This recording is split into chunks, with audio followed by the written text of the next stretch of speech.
is that my chat is not properly aggregated. That's going to be a problem. Now I have to focus on 3 different chat boxes. Tell you what, let me move this microphone over here.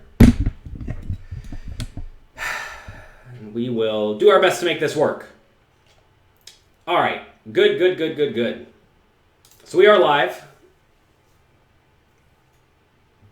Seems like YouTube is not functioning in the aggregated chat, so that's a bummer. But we will figure that out. We will always figure out how to make these things work. Looks like Twitch is still working, so that's good.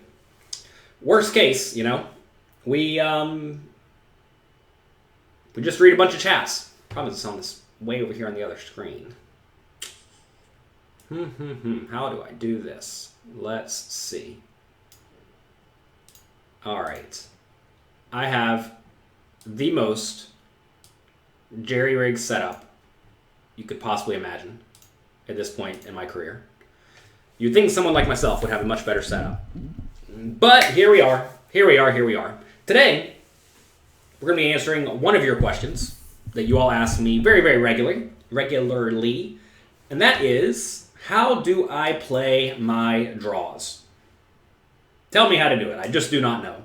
And it's important to realize that there are many, many things that you need to consider. What a lot of people do very incorrectly is that they essentially think that if they have a draw, they should always raise or always call. And they go about playing their draws like that very, very, very consistently.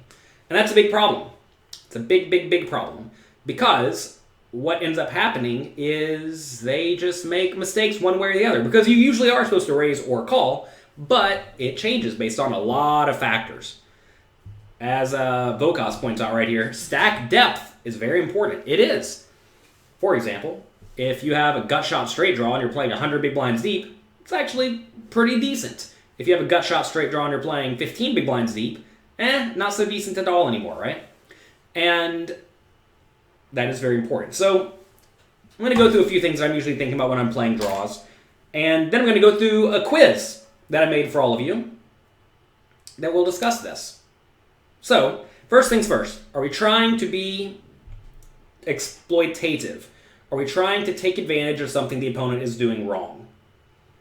Should almost always be the first thing you ask yourself, because if you know something your opponent's doing wrong, then the idea of balance, game theory, all that kind of goes out the window, because your opponent is making some egregious mistake, right? So let's say on the flop, your opponent bets, and you just know they're going to fold to a raise like 70% of the time.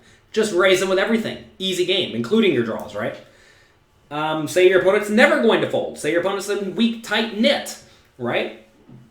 If your opponent's a weak, tight knit, then when they continuation bet the flop, or especially if they bet the turn, you should not raise, even if you completely lack showdown value, because at that point you are just not going to have a lot of fold equity, right? When you raise with a draw, you're essentially wanting your opponent to fold, right? You're wanting your opponent to fold because you are behind. And if your opponent will not fold because their range is strong, then there's no point in raising.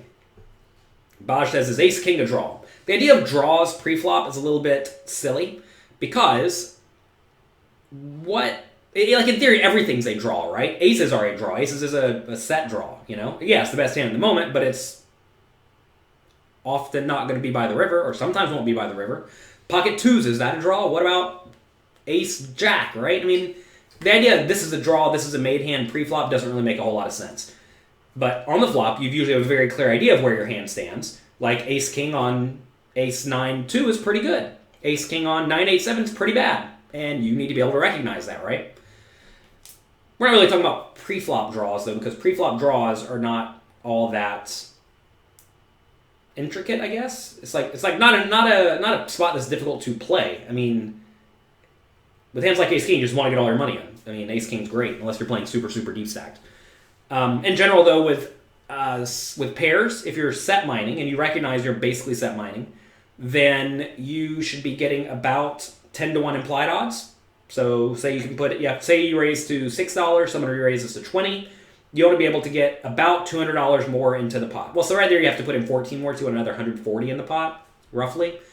And if you're $200 deep, you can get that. If you're $80 deep, you cannot get that. So in one spot you can call, the other spot you can fold. Suited connectors and suited aces usually want more like 20 to 1.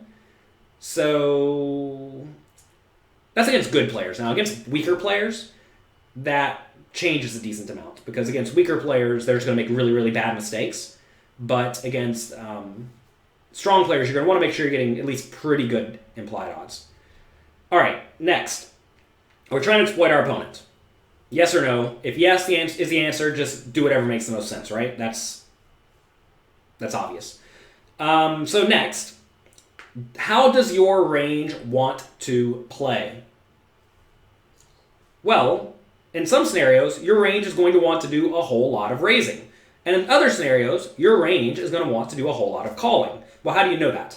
Well, you know that by seeing essentially who has the range advantage and how much of a range advantage they have, and then also who has the nut advantage and how much of a nut advantage do they have. Let's actually take a look.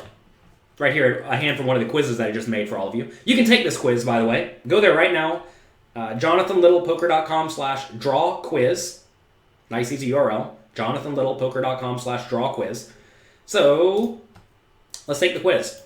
All right. 50 big blinds effective. Under the gun +2 raises to 2.5 big blinds. You call with 7-6 of spades in the big blind. Perfectly fine. The board comes 9-5-5, 1 spade.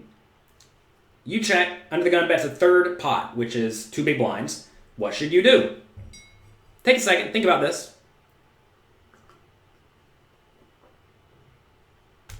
Think about what I just said, right? Do we have the range advantage? Well, no, because our opponents have a whole lot of aces, kings, queens, jacks, etc. But we have the nut advantage here. Who has more 5s in their range? We definitely do. Next point we're going to get to, do we have showdown value? Does the 7-6 have any showdown value whatsoever? No, right? So we're getting good odds, but we're out of position, which is kind of bad. But we have a severe, extreme nut advantage here because we have lots of 5s. We're going to defend ace 5, king 5, queen 5 suited, jack 5 suited, 10 5 suited, 9 5 suited, 5, all of them, right? All the suited ones. May even defend stuff like 6 5, may defend 5 4 offsuits. So we have loads of 5s here. So when you have loads of 5s here, that allows you to check raise with your draws. So we raise. That's definitely the right answer. And we move from there. All right, so in that scenario, it's pretty clear we have lots and lots and lots of nut hands in our range. So given we have lots and lots and lots of nut hands in our range, we want to be raising with our reasonable draws. And right there, that is a very reasonable spot to raise. Okay, if you don't have a lot of nut hands, though, you should not be raising. Like, say that same scenario comes, but instead of 9-5-5, it's ace 9-5. Now, the initial raiser has a whole lot of aces in the range, right? Ace, king, ace, queen, ace, jack, ace, 10. They have all those. And they're not going to fold into a raise if they're competent. And they think you're competent, right? So in that scenario, we don't really want to be raising as often. Calling's a little bit dicey too. I mean, I would not fold, so I guess I'm calling. But in that scenario, even then, like raising could be okay. Don't get me wrong. But you should be way less inclined to raise there because you have way less of a nut advantage. Like on that 9-5-5 board, you can check raise like jack 10, backdoor draw, 10-8, backdoor draw. It's perfectly fine. Check raising. When you have the nut advantage, your opponent just can't do a whole lot about it because even a hand like aces is a bluff catcher. If you can take aces, the best hand your opponent can have there pretty much, and turn it into a bluff catcher, you've just completely crushed them in this hand. And a lot of people don't think about it like that. They don't realize that, aces is pretty rough here because I lose to all the 5s. And you're saying, well, my opponents would never fold aces. No, but that's the best hand they can have. Maybe they can have ace 5, okay? I get it. But given aces is one of the best hands they can have, and you can make that pretty marginal. What about a hand that's nowhere near as good, like ace king, right? Ace king's just going to fold every time. What about queen jack? What about jack 10? What about all these hands that you do not mind making fold? What do you do if he re-raises you? You fold. You don't have anything. When you have the draw, a bad draw, you fold. This is something I've seen a lot of recently, probably randomly, but a lot of people think that if you raise, it must mean that you're playing for all your money. And if you're not willing to play for all your money when you raise, you messed up. But that is absolutely not true. I don't know how this thought process came to be.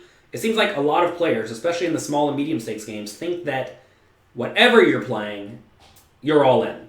You want to just get your money in with the best hand. And that's all the thought process is. There's no thought process of, I need to be balanced in the least bit, or I need to put my opponents in bad spots. And you put your opponents in bad spots by raising with a polarized range. Either your nut hands, like a 5 on the 9-5-5 board, or bluffs, like 7 high on the 9-5-5 board. So definitely be aware of that. But there are some boards where you don't want to raise a lot. So yeah, going back to that. Say under the gun raises, we call the big blind, flop comes king, queen, 3. There we have severe range disadvantage, and we have a severe nut disadvantage, because we don't have pocket kings, we don't have pocket queens, don't have ace king, don't have aces, right? We don't have any of that. So here, we should essentially never check raise.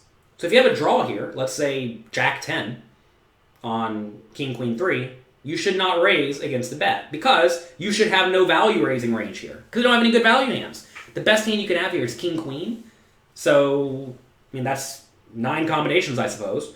But even then, you may not even want to raise that because, again, your opponent's range should be very strong and they should just continue betting on the turn in the river. Mark says at low stakes games, many people think you don't want to re-raise with a hand that you're not willing to go all in with. Yeah, a lot of people do think that, and that's why they don't win. So yeah.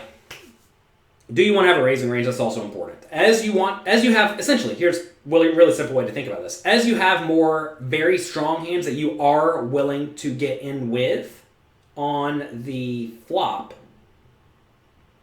or the turn, either one, you get to raise with more draws. And I don't do a whole lot of just like stone bluffing. For example, on 9-5-5, I'm not raising something like ace-2 there ever, just because it completely lacks potential playability on the later streets. So you're going to usually find that if you use all of your potential draws, the obvious potential draws, these are going to be gut shots, overcards with backdoor flush draw, overcards with backdoor straight draw, stuff like that.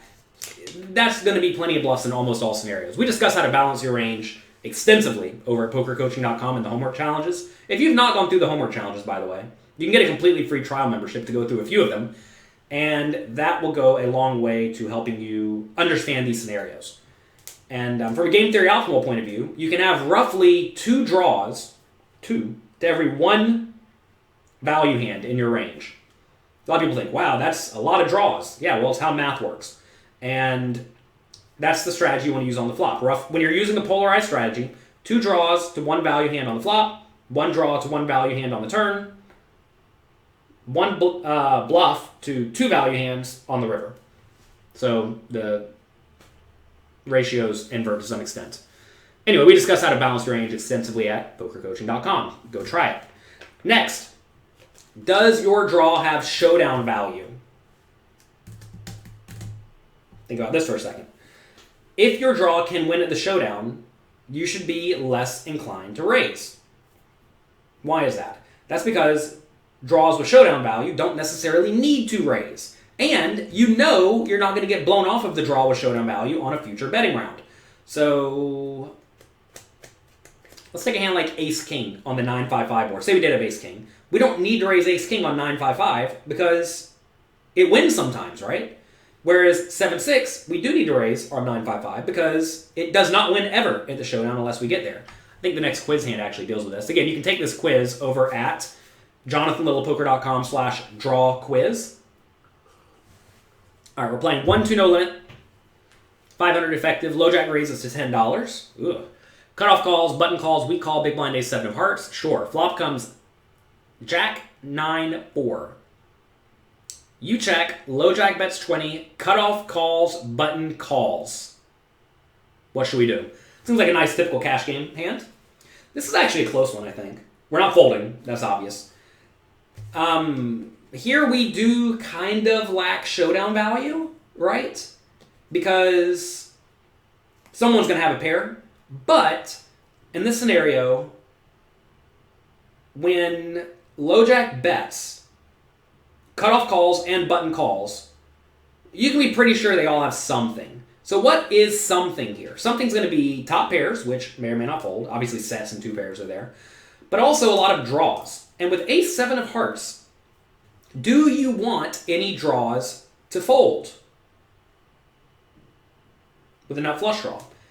Well, the answer is no. You want all these draws in there. You definitely want 10-8 in there whenever you spike a queen of hearts or whatever, right?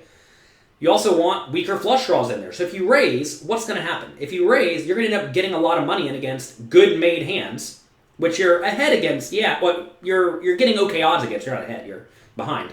You're getting okay odds against it, but it's not like a great scenario. Now, if you think you have loads of fold equity and you can get people to fold like pocket aces here if you raise, then sure, raise all day. But most people are not going to be folding out those hands. So I think we need to just call, right? Because opponent's range connects very well with this board, right? And they've shown aggression, which indicates they have something. And we don't really care if the other draws stick around because they're all drawing very, very thin against us, right? So we would call. It's not going to tell us what we do right or wrong until the very end. But, well, you all go through the quiz. You'll go through all 10 questions. Let's see what the next question is. That's a nice fun one. So, well, let's just go through this one. Think about this. Same scenario, right? Button min raises. We call the big blind with 7-6 of hearts. Flop comes Jack 5-4 with a flush draw. We check. Button bets 3 big blinds. What do we do? This one's going to be a very, very easy one. Not going to spoil it for you. But imagine instead it was Jack 5-4 without 2 hearts. Imagine we had Jack a 7-6 soft suit. What do we do then? I still don't think it's close. All right. Where'd the chat go? There we go. Back to the chat. Okay. So right there, you says, I would call with the ace-7 on the Jack 9-4 board, 2 hearts. Which hands do you want to raise? You want to be raising here stuff like Queen 10 of hearts and 10-8 of hearts. Why? Because with Queen 10 of hearts and 10-8 of hearts, you have lots of equity, and you can get people to fold the king high draw. When you jam with 10-8 of hearts, you get people to fold Queen 10. You get people to fold maybe even ace-7 of hearts. Probably not, but maybe. So you get people off of better hands.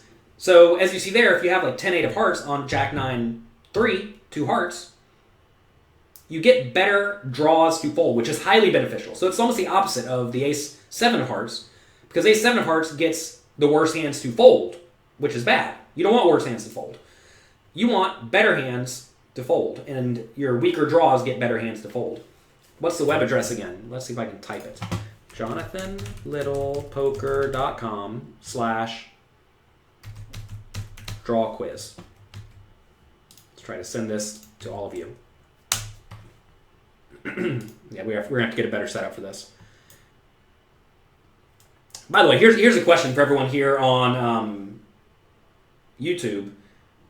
Did you find this randomly today? Or, like, is anyone new here? I guess that's the question. Because we tried to post this a day ahead of time so people could see the topic, get excited about it, show up. But now it's just, like, really screwing up my setup. So is it worth it to have these things posted a day ahead of time? I also saw a lot of you came here wondering why the show had not started. Show starts at 9 a.m. I'm not exactly sure how YouTube Live works. I'm certainly not a pro at the internet. I appreciate all of you bearing with me. But let me know if this was actually beneficial for anyone. I mean, we're going to see. We're going to have analytics whether or not more people showed up, but it's a bit of a hassle for me.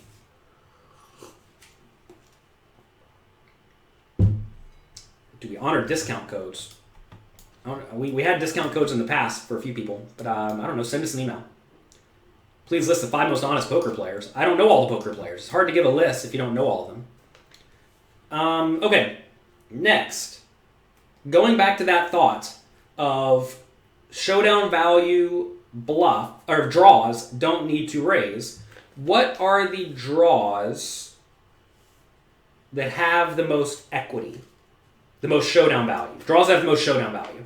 Think for a second, which draws have the most showdown value, meaning you should rarely be raising with them. Take a second. I just gave an example where, 10-8 for a 10 high draw needs to raise. 7-6 on a 9-5-5 board needs to raise. Which draws have the most showdown value? Well, that's going to be ace high draws and pairs with draws. So, think about the way a lot of your opponents play. A lot of them will have a hand like 9-8 on king 9-4. 9-8 with a pair with a flush draw. And they will raise and re-raise and try to jam their stack in with that hand, thinking, I have a pair, it's probably good. If it's not good, I have a draw. In reality, though, what happens is when they do get all in, they're going to be against a very good made hand, like a set or aces or ace-king, or a draw that has loads of equity. Usually just against a very good made hand, though. And the very good made hands are actually in pretty good shape against pairs plus draws. They're going to win 60-ish% of the time. So when you check raise with a hand like 9-8 of hearts on king 9-3, 2 hearts, what happens is your opponents start to play very, very well. And that's very, very beneficial. So essentially, you want to be calling in that scenario. You may say, well, I get outdrawn every once in a while, right? And yes, you do. But that's okay, right? And instead of getting outdrawn, you keep your opponents in the pot with all sorts of marginal junk, right? And if you take all of your opponent's marginal junk and make it fold, they end up playing very, very well. So, typically, you're going to find that in order to have draws in both of your ranges, your calling range and your raising range, the best way to go about splitting it in an implementable manner is to play slowly, you're not trapping, but you're keeping your opponent's range wide when you have your good draws that have showdown value, and then you are raising with the draws that lack showdown value. That's going to give you fold equity with your weakest draws, which want it, and also really strengthens your calling range. What a lot of people do, like I said at the top of the show, is they just raise all their draws. And then, if their opponents pay attention, they know that in scenarios where they would raise with all their draws, if the draw comes in, they just don't ever have it. Which makes you really easy to play against, right? So it's very important that you make sure your range contains draws in both your raising range and your calling range. And you do that by splitting the range up. And the easiest way to go about doing that in an implementable manner is to take the best draws and typically call them, take the weaker draws and typically raise them. Should you open if you still have showdown value? Now, I'm not saying you should be checking all the time. Like say you raise pre-flop and two people call from any scenario and you flop the nut flush draw. It's probably fine just to bet, right? You'd like to bet with a lot of your range in these scenarios, assuming the board's kind of dry. So it's fine to be betting in that spot. So look, these are very broad suggestions, but they are very, very relevant. Like when you have a draw, for example, here's a really good example where, say, someone raises early position, someone calls, you call 6-5 of hearts on the button. Flop comes, king, queen, 3, 2 hearts. So you have a flush draw, 6-high flush draw. Say it goes bet, call. You may just want to fold. Because you should not be raising this board pretty much ever. Because the board is very, very good for your opponents, right? And it's somewhat likely that your draw is dominated. Someone's going to have a better flush draw. So if the flush draw does come in, you can still lose a whole lot of chips. If you were in the small blind or big blind, you should just definitely fold. If instead the board was 9, let's say 8-7-3, and you had 5-4 of hearts, now maybe you start considering raising, because now you have a gut shot, your opponent's going to have better draws that could fold, and you see how it's a different scenario, right? In both scenarios, you have a bad flush draw, but in some scenarios, it's just way better based on the board's texture. Taking one line every time is not how you play poker. Indeed, as you just heard. Also, it's very important to realize that you want to make sure that you play a strategy that is implementable. So many people who think they understand how to play poker well, they will say, yeah, I'm going to raise here 62% of the time with the 5-4 hearts and raise 66% of the time with the 6-5 hearts. And they end up just playing a strategy that does not function properly. Now, I totally understand that if you are a good robot, you can certainly play a perfect GTO strategy. Problem is, us humans cannot. So we have to play an implementable strategy if you want to be able to actually implement it well at the table. This is what a lot of people don't quite comprehend, and this is why a lot of people who study GTO and study with solvers a ton don't actually succeed. If you are not crushing the high stakes, it means you don't get it. Now, you may actually understand very, very well the strategies, the philosophies, the principles of game theory optimal strategy, but when it comes time to implement it, most people fail. And I always think it's really, really funny when I see like people acting like they know what they're talking about, yet they're playing like, 1-2 no limit live or 10 cent, 25 cent live or online. And they're very, very proud of the fact that they know all of these things, yet they have a very, very severe implementation problem.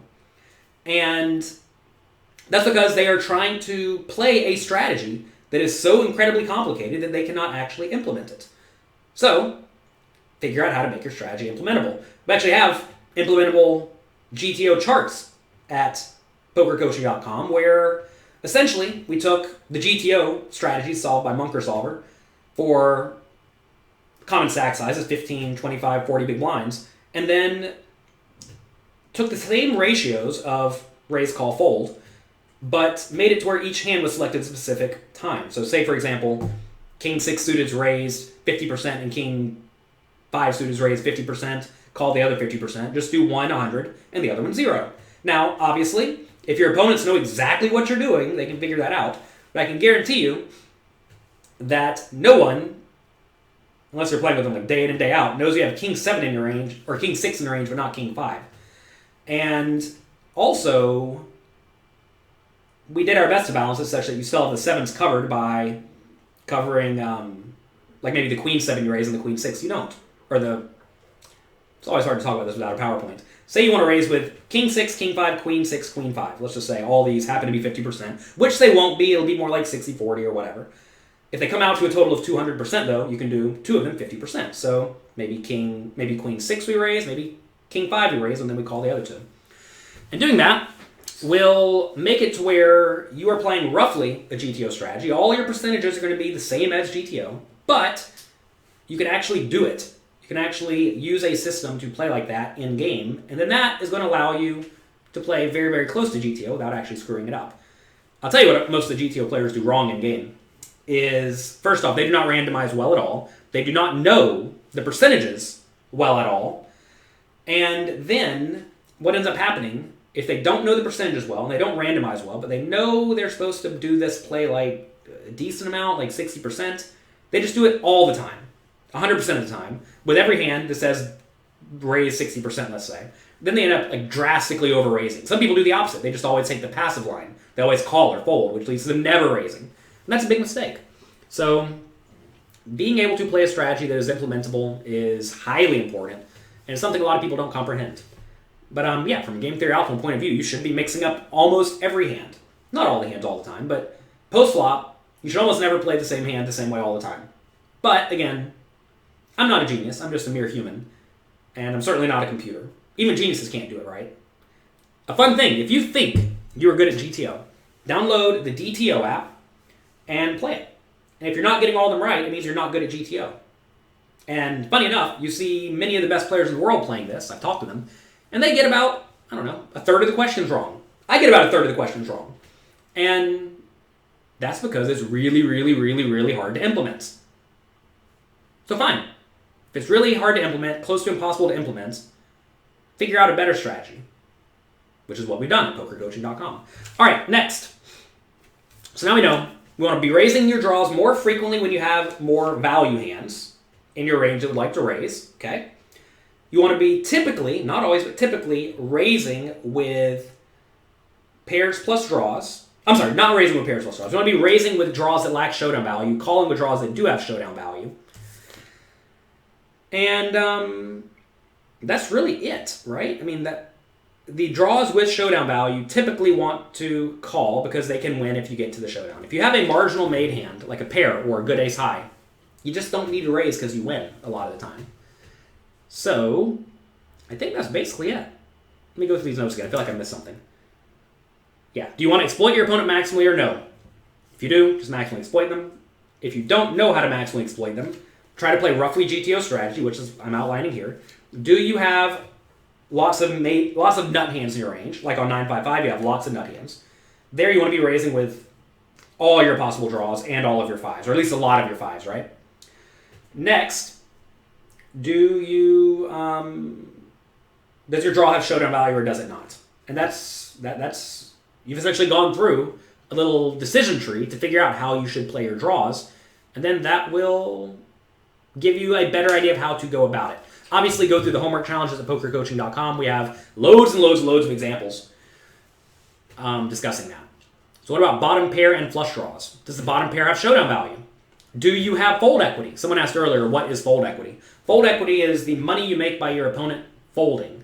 So basically, if your opponent has a range where, like say, for example, early position raises, you call button, it comes 9-8-3. If they bet, and you know they're betting everything because they're bad, you can raise very frequently, and they're just going to fold out all their ace high, king high, queen high, etc., and you're going to crush them. Which is why it's very important to make sure you have a relatively balanced strategy. So bottom pair plus flush draw, like say it does come 9-8-3 and you have ace 3 of hearts in that scenario, I would definitely call.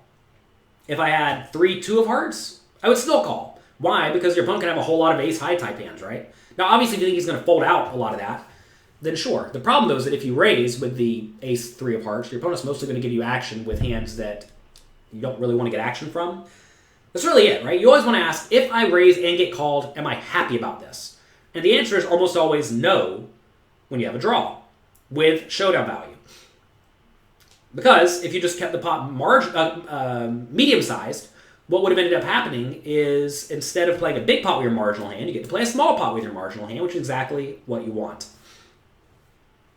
You're a big fan of the DTO app. I like the DTO app if you are already very, very, very, very good at solver work. I do not think it is a great tool for novices because it does not explain why you make any play. And that's because solver doesn't know why it makes a play, it just makes the right play. I think if they really wanted to take that app to the next level, they could do a few things. Should I give them advice? I guess I already have. I was a beta tester. I've been playing the app for the last year. Dom came to me about a year ago and said, hey, I respect the work you do, and I would love to have your opinions on this. So I gave him my opinions for the last year. And he made a good app. Good job, good work. They need to have opponents who don't play GTO programmed in. They could have maybe like 8 profiles. Have a maniac, have a nit, have a type, passive, straightforward player, etc., etc. They could have multi-way pots, which I get that it takes forever to solve them with Monk or Solver, but I'm sure Dominic has all that already, so put that in. I would also say to give feedback on why each play is made. And the thing is, like, it's kind of easy to look at a solution and tell why specific hands are doing that, but it's still hard to recreate the solution in a similar scenario.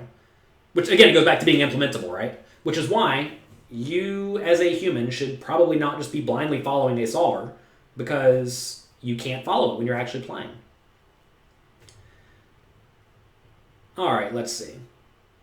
The notification yesterday got you to watch today. Well, good. That's nice. Monday, Wednesday, Friday, here we are. Some of you are getting good scores on the quiz. Some of you are getting bad scores on the quiz. Well, good, right? Go to jonathanlittlepoker.com/drawquiz to test yourself. The last one's tricky. Today we are having a webinar, I believe for Poker Coaching Premium members with Matt Affleck. Matt Affleck's been doing great work. If you all like solver work, check out the webinars we're doing at Poker Coaching Premium with Matt Affleck. Go to pokercoaching.com/premium, where essentially he's reviewing his hands and he's reviewing the students' hands, going through solvers, going through lots of interesting scenarios, and helping all of you improve your skills. What's a good app for novices? Pokercoaching.com. You can play it on your phone. Also, we're making a poker coaching app. Should be out at some point where you can go through our quizzes. The nice thing about the poker coaching quizzes are that you get actual feedback every single time you make decisions, as opposed to you did this wrong, try again, right? And the tough thing about that, like the answer of you did wrong, try again, is that there's only like one or two other obvious options, right? If there's only one or two other obvious options, you can get this hand right every single time. It's not a problem. The question is, can you do it again in the future? So anyway, check that out.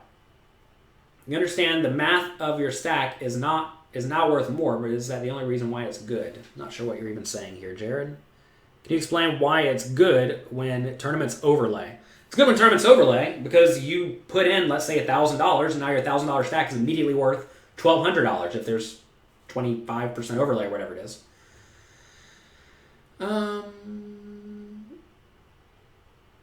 Chris, not yet, but we are definitely working on it. You do get to keep track, though. If you do quizzes on poker coaching, you get a score for each street, and you will see which streets you are doing poorly on. You're going to find most people do pretty well pre-flop, not so good on the turn of the river. That's because you don't get to those scenarios as often, which is why it's very, very important to practice. We do not have anything very in-depth, like you need to work on draws. That's not programmed in, but hey, that's certainly something we can aspire to in the future. Louis Philippe, regular member here, says, Affleck's work is extremely well done and in-depth. It's really good for your game. Well, that's what we're trying to do, right? We're trying to give you very, very good information that you can implement to crush your opponents.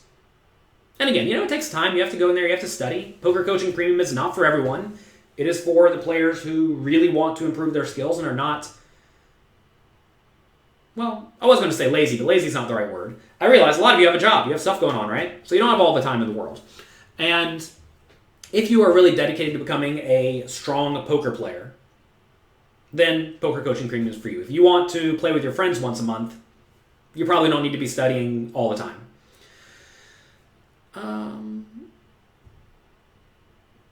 Sean says he's bad at counting chips at the table. Practice at home. If you are bad at any of the technical aspects of poker, like looking at your cards, counting chips, etc., practice that at home. Get good at that to where it becomes like second nature. Also, if you can't count chips, if you're fumbling around at live poker, practice at home to make sure your opponents cannot see your whole cards. It's very, very, very, very important. I have played very, very high stakes tournaments where I could see a world-class player's cards directly on my right or directly on my left because they didn't know how to look at their cards. These are world-class players. I say they're world-class players. They're very good at the game. Again, going back to can you implement the strategy? Usually these are like slightly newer live players or players that don't actually play live all that often, and they just don't know how to look at their cards. So anyway, practice that. Left-handed people look at their cards different than right-handed people. Keep that in mind. Ideally, you want to have like a nice little cup so nobody can see. Do I tell them? Yes, I do tell them. I think that is the right thing to do. That said, I don't want to say it's the right thing. It's the ethical thing to do. Now, I don't think you have to be ethical. If someone can see my cards, I would not expect them to tell me. But you always have to ask, what are you trying to accomplish in life? Are you trying to get the most edge possible, or are you trying to be a good human who betters others? And I try to be a good human who betters others.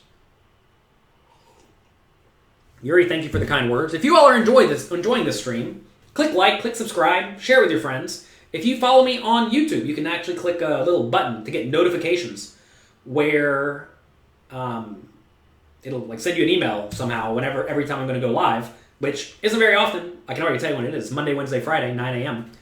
And you can show up. Starting with $50 bankroll, any tips for micro stacks range? People play very, very poorly. Figure out what they do wrong and then adjust. Is Will Tipton's book still relevant to modern GTO? Yes, it's essentially the framework for the new book, Modern Poker Theory. Here's Will Tipton's first book. Expert Heads Up, No Limit Hold'em. Clearly, this is mostly about heads up. Modern Poker Theory talks a little bit more about multi-way stuff. Also, it uses better solvers, right? Notice both books published by my company, D&B Poker. We try to publish very high-level content every once in a while. I made this book because I wanted this book. I was tasked with find good poker content. That's part of my job for D&B Poker. And I'm thinking, what kind of book do I want? I want a very, very good GTO book because it doesn't exist. There's a bunch of books out there that are very basic or wrong, but this book is very in-depth and very good. So check it out. Modern Poker Theory. It's a good book. By the way, if any of you want to throw me a little bit of change, anytime you go to buy anything on Amazon, go to jonathanlittlepoker.com/books. Click a link there, it'll take you to Amazon, and then Amazon will give me like 5% whatever you buy. The other day, someone bought a $5,000 watch using my affiliate link. So thanks for that. What did I get off that? I guess they gave me $250. They literally handed me $250. I guess because they knew, or they liked Jonathan Little. So if you're going to go buy something on Amazon, click the link first and give Jonathan Little 5% of it. That'd be very friendly of you. Louis Philippe says, Modern Poker Theory is really amazing, very deep, you enjoyed it a lot. Well, good. Louis Philippe is a Poker Coaching Premium member, and that's really the type of person it is for. It is for people who are going very, very, very deep on poker and trying to become the absolute best they can be so that they can make significant money and change their lives, or even just crush their friends and enjoy their hobby way more. What about Amazon Fresh? I don't know. I would presume. I don't know, though. That's an interesting question. Rambo, so 9 out of 10 on the quiz. Good job, good work. You lose my link for your business stuff. You own a bookstore. Sweet. So yeah, what else do you all want to talk about? What's today? Wednesday? That's good. I just wrote a section on tells in my upcoming book, Excelling at Tough No Limit Hold'em Games. The book's generally geared towards like medium to high level strong online players or strong live players. But one thing online players do very poorly is transition to live poker for the first year or two. I transitioned poorly. All my friends transitioned poorly. I will not back anyone who is 21 years old or 18 years old, depending on the local area, just because they're going to make silly mistakes, right? Actually, I think it was one of the Triton tournaments recently. One of the players is known to be one of the absolute best online players in the world, but he apparently made a few errors late at the final table where he just didn't know how many chips the opponents had. Why? Because he's inexperienced, right? Not having experience at any venue will lead to you making mistakes. So I'd highly suggest that you get experience playing live poker. So anyway, I was writing a section on transitioning from online to live poker, or just like getting into live poker in general. And that, I think that's something that a lot of people don't quite recognize, that is a skill that you must learn. It doesn't take a long time to learn, but just takes practice, right? What are my thoughts on Jonda's GTO books? They're okay. I'm telling you all, if you want a GTO book, this is one you need to get. It does not have irrelevant math. There's a book that I enjoy called The Mathematics of Poker, but it is about as useless as you can get for a poker book for 99.9% of the poker community. This book is applicable for, 90% of the community will like this book, as opposed to 0.1%. And there's another poker publisher out there that's done a great job of publishing content that is high level, but not applicable or relevant at all. And I have done everything in my power to sway D&B Publishing. Can you see this? D&B Poker. To publish books that are actually applicable. Because so many people out there want to spin their wheels and learn stuff that makes them feel smart, but doesn't actually make them money. And I know that all of your time is very valuable. And I don't want you squandering it learning things that are completely irrelevant. Unless, of course, you just love learning irrelevant things. Fortunately, in poker, there are so many relevant things that you can be learning that I personally don't think you need to be learning about side pots in Omaha 8 or better declare, because that doesn't matter, right? I think you need to be learning strategies to help you get good at no-limit hold'em games or big bet games, specifically if that is the game you play. I definitely don't suggest you spend your time playing games like Limit Hold'em or games that are dying or dead. But that's what a lot of people want you to do. They want you to study the stuff that they learned 50 years ago or 25 years ago, and then act as if they are benefiting you in some way. And look, I'm all for people writing whatever books they want, doing whatever they want. But my job as an educator is to give you the material that you actually need to succeed, which is why I made PokerCoaching.com. Any insight on Black Friday deals for poker coaching? Yeah, I know what we're doing. I have insights. Are there any pros in New York City? Yeah, Teddy KGB and Matt Damon live here. Is the new book out on Amazon yet? No, the book Excelling in Tough and Limit Hold'em Games will be out at the World Series this year. It takes a long time to make a book. Well, it takes a long time to make a big book. It's going to be very similar to this one. It's going to be very similar to this book. Imagine this, except for instead of me outsourcing it, I'm having other people. I'm doing a lot of the writing this time. I'm doing a lot of consolidating of information. Believe it or not, it's very, very hard to get poker players to write 30 pages of content. Because, to be fair, a lot of poker players don't do a whole lot of writing, and that's okay. But I can do it. So I'm having a book like this, except for imagine instead of many of the best live poker players in the world, we're going to have many of the best online poker players in the world. We have chapters by Ape Styles, John Van Fleet, and another guy, Rob Tinian. Rob Tinian was just bragging the other day about how he finally got to $1 million in profit online. And then John Van Fleet posted something where he won $2.5 million in the last month playing the high roller tournaments on one of the Chinese sites. And, it's like, woo, that's solid. So anyway, he has 2 chapters in there on his chapters on continuation betting and defending against continuation bets. So that's a lot of fun. Chapters by, Rob Tinian. He's won the Sunday Million twice. We have chapters by Draft Ganger. He's just wins all the money. I think at his peak he was like number 2 in the world or something like that. So anyway, lots and lots of amazing content that's going to be in that book. But that's coming up. You'll have to wait for that. Are there any poker rooms in New York City? There are underground rooms, but I don't play there. I don't have time for that.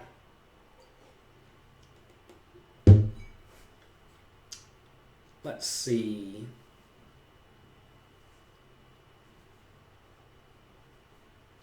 Mark said he had trouble with the homework challenge for this month, and he asked me on Twitter for a tip. If you are having trouble with the homework challenge for this month, there's a simple answer to it. You need to do a whole lot of checking. I'll go ahead and tell you, Solver says check about 80% of the time. So if you're struggling with the homework challenge for PokerCoaching.com for this month, it's basically, I think you raise middle position. I think like button calls, it comes something like Queen Jack 9 or something like that. That's a scenario where you want to be checking almost every time. So there you go. That'll get you going. Louis Philippe says that sounds like an amazing book. Tinian, Ape Styles, etc. doesn't have much content for outsiders to Pokar. Yeah, that's the thing is that I have a piece of the Pokar backing company and I'm trying to figure out how can I make good content for a book that I want to read. Again, we're making high-level stuff here. How can I make content I want to read? And also, how can I promote the backing site that I have a piece of? Well, get all of their coaches to write for me. For those who don't know, Pokar is a backing group. They have, don't know if I'm supposed to say how many people they have. They have a decent number of people. They also have a lot of coaches. They have a very, very in-depth training site there. And I bought a piece of the company so that I could get access to their training site. And I knew how valuable it was. And since I got in as a strategic advisor, I have learned a ton. And I'm happy to share some of that with all of you. Yeah, they spend loads and loads of money coaching their students by hiring the best people in the world. Again, they recognize the immense value of coaching. They're paying people thousands of dollars for an hour of their time to coach their students or their backies. And they realize it's like a free value. I think a lot of people don't recognize the value of education, but the best backing groups do. They realize that if they can spend a little bit of money to help their people, it's well worth it. And for all of you, the people in Poker Coaching Premium, I realize it's not cheap. We're not giving it away. It's $100 a month. And if you study even, let's say, 10 hours a month, it's $10 an hour. It's like the same price you pay to go see a movie. It's the same price you pay for the latte in the morning. Actually, maybe not. Maybe you have to watch 20 hours to make it the same price as your latte in the morning. But it's just like free at the end of the day. If you actually utilize anything that costs you even $100 a month, it's just so worth it. Think about if you could not buy a cell phone, but you had to rent it. Would you pay $3 a day for your phone? Like, obviously, of course you would. Because it's well worth it, right? And that would be, well, $1,000, $1,200 a year. I mean, gosh, I'd pay like, I don't know, $50 a day for my phone. I couldn't have this show with all of you if I did not have a phone, right? So, I mean, I'd pay a whole load of money for a phone each day because it's highly valuable. Because I make use of it, right? If you don't make use of something, then, you don't need to do it. But if you do make use of something, then it's highly worth it. Louis Philippe says he free rolls in one session every single month. Yeah, pretty much. I get it. $100 a month is nothing. So look, Jeff, I do understand that $100 is a lot of money to a lot of people. I mean, I started playing poker with $50 to my name. Not a lot. And I could not spend $100 on something, which is why I have loads of free content available, right? We've also been giving bits of discounts for poker coaching, the normal membership, and that's because I want to give everything to all of you that I realistically can. Because I know that if I teach all of you to get better, to where you start making $1,000 a month from poker, $3,000 a month from poker, you're going to be more than happy to throw me $100 once a month. Because I'll be providing immense value. Lexi Gavin, good morning. One of our poker coaching coaches. You paid your coach $350 for 2 hours of private training. Poker training is expensive, but you have to think of it as tuition in school. So I've spent about $25,000 on poker coaches since I started. And essentially what I did is every time I would learn a new game, I would hire a coach. And I mean, I'm paying these people like $500 an hour, right? Very, very pricey. But it has been well worth it. My first poker coach, he actually owned a site called pokercoaching.com. Does that sound familiar? His name was Bill Seymour. He was an old school live pro. Imagine young Jonathan Little, 18 years old, Googling, how do I get poker coaching? I don't know anything. And so I went poker coaching on Google. Pokercoaching.com came right up. I met Bill Seymour. He's an old guy now. He's probably 70 something. And he taught me how to not be an idiot. And, I still made plenty of mistakes throughout my day, but way less than I would have otherwise. And then, a while later, I was playing sit and goes. After Bill had taught me to take it slow, grind it up, I got to the highest stakes sit and goes online. And I was having trouble maintaining my ROI because the games were getting tougher. So what did I do? I hired a sit and go coach. I hired one of my opponents, a guy, Greg Shahade. He runs a chess school now, I believe. You all may know his sister, Jennifer Shahade. She's a PokerStars pro. He was like one of the most well-spoken and well-respected sit and go players, and I paid him $5,000 for 10 hours of coaching. This is back when I probably had, $30,000 to my name, and it was well worth it. I made that $5,000 back in like a month and a half, just in terms of additional ROI, and then just kept printing. So I did that. When I played the NBC Heads Up tournament, I hired a good Heads Up coach. When I moved to PLO a while back, because I thought PLO might be the future 10 years ago. Turns out it wasn't. But I thought PLO might become the future. I paid a coach about $5,000 for coaching there and got good at that. And it's just all well worth it. I mean, if you are going to make use of the education you get, it's like essentially free. And you have to realize, when you're hiring a private coach, a lot of people look at this as, oh my God, $500 an hour for your time, that's so expensive. But in reality, you are getting exactly what you need to significantly improve your skills, consolidated and given to you. Now look, if you're hiring a coach who's going to have like some sort of pre-made lesson plan, I'm not a big fan of that. I think like some people, they will almost like present to you a private course. I think that is not necessarily good, because that's the coach, in my opinion, not necessarily being so in tune to the student. And I found that pinpointing exactly what the student does wrong, telling them how to fix it, and really making sure they get that is highly, highly valuable. And that's how a lot of my students go about improving. That's what we try to do at poker coaching, right? I mean, we try to pinpoint the things that all of you do wrong, which is why the quizzes make you sit there and think, right? Okay, enough on that. If you made $2,000 to $3,000 a month, you definitely toss me $100 a month.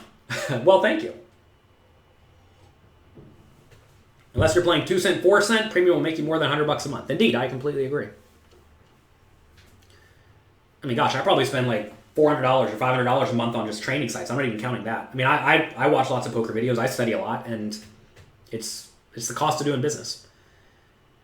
How do you submit your hand history for possible review by Matt Affleck? I don't know the exact method. Send an email with the hand history with a little summary to support@pokercoaching.com. Also, we're announcing a new poker coach at pokercoaching.com in a day or two.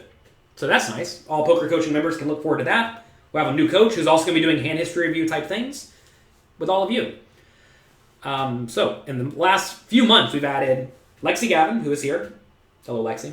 We added Jonathan Jaffe, who is, in my opinion, one of the absolute best players in the world. Again, I try to buy the content that I want. So I was happy to pay him for the content, and I get to share with all of you for free, essentially. And we're adding more and more people every day to continuously help you improve your skills. Just to say, we're not going to say who. It's a guy named Tristan Wade.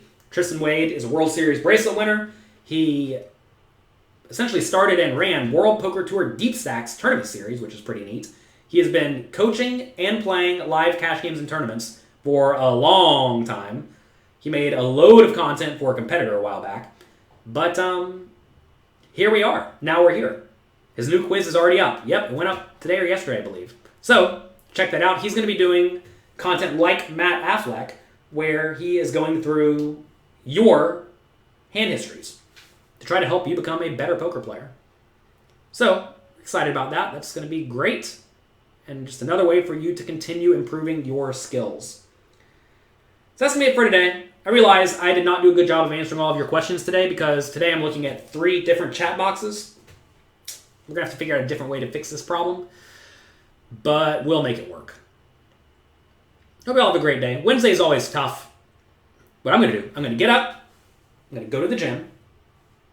Oh my gosh, yesterday I went to the gym for like 30 minutes and I worked out, like just lifted weights very hard, very fast for like 30 minutes. I came back to the apartment and just like laid down on the floor. I was so tired. So I'm going to go to the gym and then I'm going to go have a lunch with one of my mentors. Then I'm going to have a call with my team. Believe it or not, it's not just me.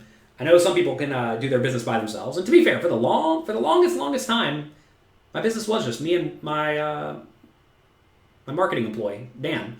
But now the team has grown. The team has grown a lot. And we have weekly meetings. Something my mentor said, you need to have weekly meetings.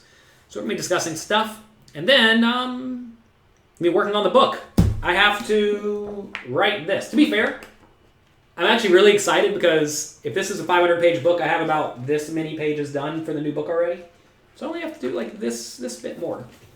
That's exciting because it's been a grind. You all may not know this, but writing 500 pages worth of content is a bit of a grind. All right. Have a great day. Good luck.